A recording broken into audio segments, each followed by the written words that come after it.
নমস্কার বন্ধুরা, আপনারা সবাই কেমন আছেন? আজকে দেখুন, এই পদ্মটার নাম হচ্ছে হোয়াইট পিওনি। এই পদ্মটা অনেক দিন থাকে, তবে এই পদ্মটা এই যে এখন যে অবস্থায় আছে, এই অবস্থায় যদি আপনি নিজে হাতে ফুটিয়ে দেন তাহলে 5-6 দিন থাকবে। আর যদি আপনি ছেড়ে দেন যে ও নিজে নিজেই ফুটবে, তাহলে কিন্তু বেশি দিন থাকবে না, পুরো পাপড়িগুলো ঝরে যাবে।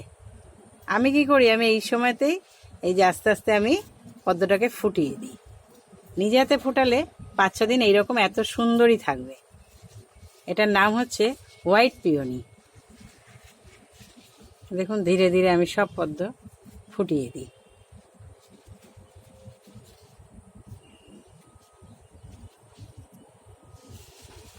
মানে সাদা ভ্যারাইটির মধ্যে এই একটা অন্যতম পদ্ম ফুল। দেখুন কি সুন্দর দেখতে, মানে দেখেও মন ভরে যাবে।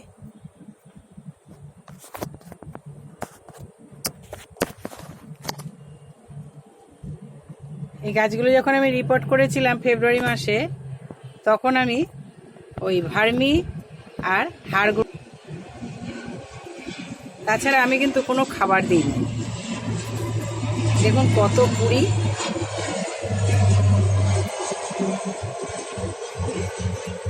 গাছ ভর্তি ফুল, মানে গামলায় ভর্তি ফুল। কুড়ি আসতেই থাকে, ফুল ফুটতেই থাকে। দেখুন কত কুড়ি। এই ফুলটা ফুটে গেছে, এটা ফুটে গেছে, তো এটা তোর শীটপট আমরা চেষ্টা করব না, কারণ শীটপট নিলেই আমাদের টিউবার হবে না। আমি এই যে ভেঙে দিলাম। শীটপট যদি আমরা নিতে যাই, এই শীটে আমাদের এই গাছ হবেও না, আর শীটপট নিলে আমাদের টিউবার পাবো না।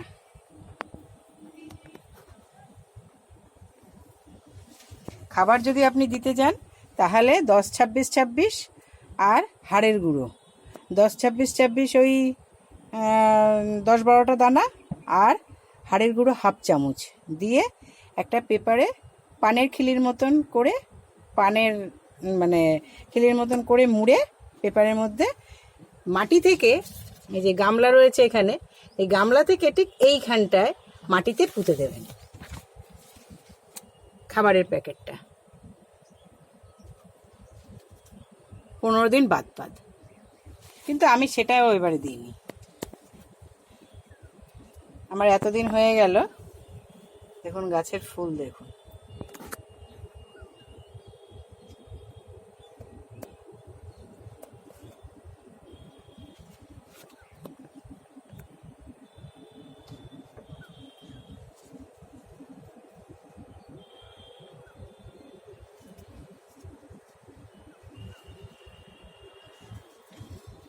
আমি এই পুরনো ফুলের ইয়েটাও ভেঙে দেব,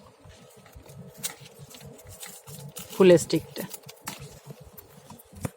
যত ফ্লোটিং লিভ, ফুলের স্টিক যত ভেঙে দেবেন, ফুল তত আসবে।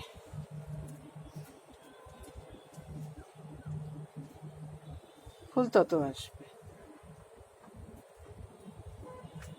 তো 7 দিনেই গামলা ভরে যায় পাতাতে। আমি সব তুলে ফেলে দিই, সময় পাই না, অন্য গাছেরও করতে হয়।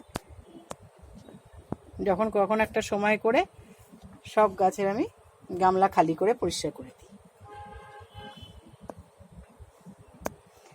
এই পদ্মর পাতাতেও খাওয়া যায় ভাত, আবার এই পদ্ম স্টিক দিয়ে, এটাকে বলে লোটাস স্টেম, এটা আচারেও দেয়। পিকলস যে বানায়, আমাদের আচার বানায়, মিক্সড আচার, তার ভেতরে এই পদ্ম স্টেমও দেওয়া হয়। এবং এই পদ্ম গাছের স্টেম যদি আপনারা ভিজিয়ে টুকরো টুকরো করে আগের দিন রাত্রিবেলায় ভিজিয়ে পরের দিনকে আপনারা সেই জলটা খান, 1 কাপ জলের মধ্যে রাত্রিবেলায় টুকরো করে ভিজিয়ে রেখে পরের দিনকে সেই জলটা খান, তাহলে সুগার পেশেন্টের অনেক সুগার কন্ট্রোল হয়।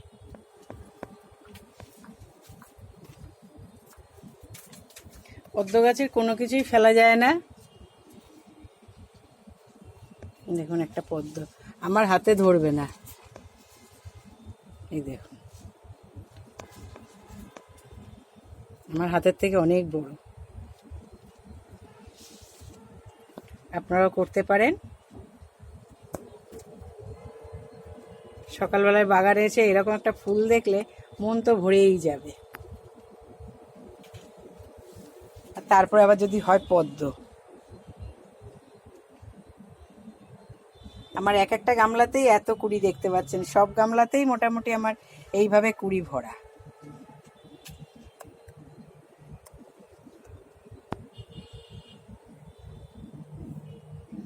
আমি জল ঠান্ডা করে রাখার জন্য এই অ্যাজোলাগুলো দিয়ে থাকি। এতে জল ঠান্ডাও থাকে, মশামাছিও হয় না, পোকামাকড় হয় না।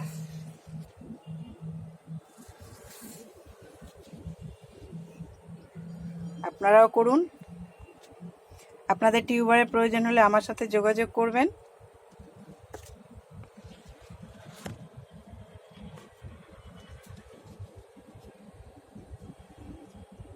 একদম কম পরিচর্যার গাছ, কোনো পরিচর্যা সেরকম লাগে না, কারণ এতে ফাঙ্গাইসাইড দেওয়ার ব্যাপার নেই, এতে পেস্টিসাইড দেওয়ার ব্যাপার নেই, এতে ইনসেকটিসাইড দেওয়ার ব্যাপার নেই, কিচ্ছু নেই। একবার যে আপনি জলকে রিপোর্ট করে গামলা বসিয়ে দেবেন, আর আপনার চিন্তা করতে হবে না, পুরো সিজনে আপনি ফুল পাবেন।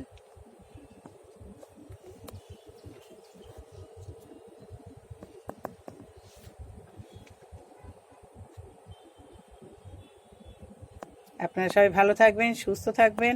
আমার এই চ্যানেলটাকে লাইক, কমেন্ট, শেয়ার করবেন।